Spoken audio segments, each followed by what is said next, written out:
ఓం శ్రీ పరమాత్మనే నమః. శ్రీ పురాణ పురుషోత్తమాయ నమః. శ్రీ శివమహాపురాణము 2వ సంహిత రుద్ర సంహిత. ఈ రుద్ర సంహితలోని తృతీయ భాగము పార్వతీఖండములోని 22వ అధ్యాయం ఈరోజు మనం తెలుసుకుంటున్నాము. మొత్తం పార్వతీఖండములోని 15వ భాగము ఈరోజు మనం తెలుసుకుంటాము. ఈ 22వ అధ్యాయములో శివుని ఆరాధించటానికి పార్వతి దుష్కరమైన తపస్సు చేయటము మనం తెలుసుకుంటాము. బ్రహ్మ చెప్తున్నాడు, దేవర్షి, నీవు వెళ్ళిపోయిన తరువాత మహాదేవుడు తపస్సు చేతనే సాధ్యుడని ప్రఫుల్ల చిత్తురాలై పార్వతీదేవి అనుకున్నది. తపస్సు చేయడానికే మనస్సులో నిశ్చయించుకున్నది. తన స్నేహితురాండ్లైన జయా విజయల ద్వారా తండ్రి హిమాలయుని తల్లి మేనక అనుమతిని కోరింది. తండ్రి అందులకు అంగీకరించాడు. తల్లి మేనక పుత్రిక యందలి మమకారము వలన ఆమెకు అనేక విధములా నచ్చ చెప్పింది. ఇంటి నుండి దూరముగా వనములకు వెళ్ళి తపస్సు చేయవద్దని ఆపింది. మేనక తపస్సుకు వెళ్ళవలదని ఆపుతూ ఉమ్మా అంటే బయటికి రావలదు, ఉమ్మా అంటే బయటకు రావలదు. తపస్సుకు వెళ్ళవద్దని ఆపుతూ ఉమా అని పలికింది. అప్పుడు పార్వతీ పేరు ఉమా అయ్యింది. మునేంద్ర, శైలరాజ ప్రేమపత్ని మేనక తన కుమార్తె దుఃఖితురాలగుట చూసి తన ఆలోచనను మార్చుకున్నది. పార్వతికి తపస్సునకు అనుమతిచ్చింది. మునిశ్రేష్ఠ, తల్లి ఆజ్ఞను పొంది ఉత్తమ వ్రతపాలన చేయు పార్వతి భగవంతుడకు శంకరుని ధ్యానించి తన మనస్సులో ఎంతో ఆనందం అనుభవించింది. ఆమె తల్లిదండ్రులకు నమస్కరించి సంతోషముతో శివుని స్మరిస్తూ తన ఇరువురి సఖియలతో తపస్సుకు వెళ్ళిపోయింది. వివిధములైన సుందర వస్త్రములను పరిత్యజించి నడుమునకు మేఖలను వల్కములను ధరించింది. హారములను పరిహరించి ఉత్తమ మృగచర్మము కప్పుకొన్నది. తరువాత ఆమె తపస్సు కోసము గంగోత్తరి తీరము వైపుకు వెళ్ళింది. జ్ఞానమగ్నుడైన భగవంతుడైన శివుని కామదేవుని దగ్ధమనరించిన ఆ హిమాలయ శిఖరము గంగావతరణమను పేరుతో ప్రసిద్ధి అయింది. అక్కడనే పరమోత్తమ శృంగితీర్థమునందు పార్వతీ తన తపస్సును ప్రారంభించింది. గౌరీ తపస్సు చేసిన దాని వలన ఆ శిఖరమునకు గౌరీ శిఖరం అని పేరు వచ్చింది. ఉమా తన తపస్సును పరీక్షించడానికి అక్కడ ఫలముల నొసగు చక్కటి మొక్కలను నాటింది. భూమిని శుభ్రము చేసి ఒక వేదికను నిర్మించింది. మునులకు కూడా దుష్కరమైన తపస్సును ఆరంభించింది. ఆమె మనస్సులో కూడిన సకల ఇంద్రియములను సంయమనము చేసుకొని ఆ వేదిక పైన ఆసీనురాలై అద్భుతమైన తపస్సు ప్రారంభించింది. గ్రీష్మ ఋతువునందు తన 4 వైపులా అగ్నిని రగుల్చుకొని మధ్య భాగమున కూర్చొని పంచాక్షర మంత్రమును జపిస్తున్నది. వర్ష ఋతువునందు వేదిక మీద సుస్థితమైన ఆసనమున కూర్చొని లేక చదునైన శిల మీద ఆసనమును వేసుకొని నిరంతరము వర్షపు జలధారలో తడుస్తూ ఉన్నది. శీతాకాలమందు నిరాహారి అయి భగవంతుడకు శంకరుని భజనయందు తత్పరురాలై సదా శీతల జలమునందు నించొని రాత్రంతా మంచు శిలల మీద కూర్చొని ఉన్నది. ఈ విధముగా తపస్సు చేస్తూ పంచాక్షర మంత్రజపమునందు సంలగ్నయై గౌరీ సంపూర్ణ మనోవాంఛిత ఫలదాతయకు శివుని ధ్యానిస్తూ ఉన్నది. ప్రతిదినము సమయము దొరికినప్పుడు ఆమె సఖియలతో కలిసి చెట్లకు నీరు పోసేది. అక్కడకు వచ్చు అతిథులకు ఆతిథ్య సత్కారములు చేసేది.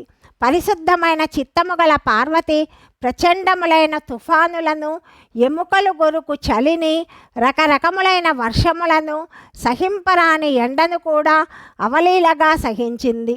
పైపెచ్చు రకరకములైన దుఃఖములు కూడా ప్రాప్తించాయి. కానీ ఆమె వాటిని ఏమాత్రము లెక్క చెయ్యలేదు. మునేంద్ర, ఆమె కేవలము శివుని యందు మనస్సు లగ్నము చేసి అక్కడ సుస్థిర భావముతో నుంచొని కూర్చొని ఉండేది. ఆమె మొదటి సంవత్సరము ఫలహారములతో ముగిసింది. 2వ సంవత్సరము కేవలము ఆకులను తినే గడిపింది. ఈ విధముగా తపస్సు చేస్తూ పార్వతి క్రమముగా అనేక సంవత్సరములు గడిపింది. తరువాత హిమవంతుని పుత్రిక ఆకులను తినుట కూడా మాని కేవలము నిరాహారిగానే ఉండేది. తపశ్చర్యలో ఆమె అనురాగము పెంపొందుతూనే ఉండేది. హిమాచల పుత్రిక భోజనమునకు పండుటాకులను కూడా పరిత్యజించింది. అందువలన దేవతలు ఆమెకు అపర్ణాయని పేరు పెట్టారు. దీని తరువాత పార్వతి భగవంతుడకు శివుని స్మరిస్తూ ఒకే పాదమున నుంచొని పంచాక్షర మంత్రమును జపిస్తున్నది. ఆ తల్లి అంగములు నారచీరతో వల్కములతో కప్పబడి ఉన్నాయి. మస్తకమున జటలను ధరించి ఉన్నది. ఈ విధముగా శివుని చింతనలో లగ్నమైన పార్వతి తన తపస్సు చేత మునులను కూడా మరిపిస్తూ ఉన్నది. ఆ తపోవనమునందు మహేశ్వరుని చింతన చేస్తూ ఆమె తపస్సు చేస్తూ ఉండగా 3000 సంవత్సరములు గడిచిపోయాయి.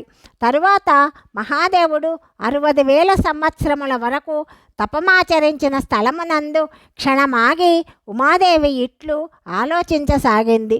నేను నియమ తత్పరురాలనై ఆ స్వామి కోసము తపస్సు చేస్తున్నానని ఆ మహాదేవునికి తెలియదా?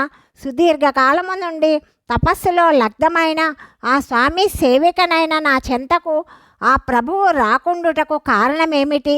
లోకమునందు వేదములందు మునుల ద్వారా సదా గిరీశుని మహిమ గానము చేయబడుతున్నది. భగవంతుడైన శంకరుడు సర్వజ్ఞుడు, సర్వాత్మ, సర్వదర్శి, సకలైశ్వర్య ప్రదాత, దివ్యశక్తి సంపన్నుడు, అందరి మనోభావములు ఎరిగేవాడు, భక్తులకు వారి వారి అభీష్ట వస్తువులను ఇచ్చువాడు, సకల క్లేశములను నివారించువాడు. అలా అని అందరూ చెప్తుంటారు. నేను సకల కోరికలను పరిత్యజించి భగవంతుడగు వృషభధ్వజుని యందు అనురక్తయై ఉన్నచో కళ్యాణప్రదుడగు భగవంతుడైన శివుడు ఇక్కడ నాకు ప్రసన్నుడగునుగాక. నేను నారదుడు ఉపదేశించిన శివపంచాక్షర మంత్రమును సదా భక్తిభావముతో విధిపూర్వకముగా జపించిన ఎడల భగవంతుడగు శంకరుడు నా ఎడల ప్రసన్నుడగునుగాక. నేను పరమేశ్వరుడగు శివుని యందలి భక్తిభావముతో కూడి నిర్వికారనైనచో భగవంతుడకు శంకరుడు నా ఎడల ఎంతో ప్రసన్నుడవుగాక. ఈ విధముగా నిత్యము చింతన చేస్తూ జటావల్కల ధారిని నిర్వికారయైన పార్వతి సుదీర్ఘకాలము వరకు తపస్సు చేస్తూనే ఉన్నది. మునులకు కూడా దుష్కరమైన తపస్సు ఆచరించింది. అట్టి తపస్సును స్మరించి మహాత్ములకు కూడా ఎంతో ఆశ్చర్యము కలిగింది. మహర్షి పార్వతి యొక్క తపప్రభావము ఇంకొకటి ఉన్నది, దానిని కూడా వినుము. జగదంబయగు పార్వతి యొక్క గొప్ప తపస్సు పరమ ఆశ్చర్యజనకము. ఒకరికొకరు స్వాభావికముగా పరమ శత్రువులైన ప్రాణులు కూడా ఆ ఆశ్రమము చుట్టూ ఆమె తపప్రభావము చేత స్నేహముతో మెలుగుతుండేవి. సింహములు, గోవులు మొదలగునవి రాగద్వేషాది దోషములతో కూడి ఉంటాయి. అట్టి పశువులు కూడా పార్వతీదేవి తపోమహిమ చేత అక్కడి ఒకరికొకరు బాధను కలిగించుకొనుట లేదు. మునిశ్రేష్ఠ, ఇదే కాకుండా సహజముగా ఒకదానికొకటి శత్రువులకు ఎలుక, పిల్లి, ఇంకను ఇతరేతర జీవులు కూడా ఆ ఆశ్రమమున ఎప్పుడు రోషాది వికారములకు లోను కాలేదు. అక్కడి వృక్షములు అన్ని కాలములయందు ఫలములిస్తున్నాయి. రకరకములైన తృణములు, విచిత్రమైన పుష్పములు ఆ వనశోభను ఇనుమడింప చేస్తున్నాయి.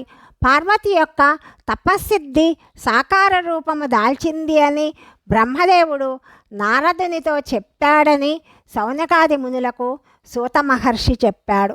అధ్యాయము 22 సమాప్తము. 23వ అధ్యాయము గురించి తదుపరి భాగంలో తెలుసుకుందాం.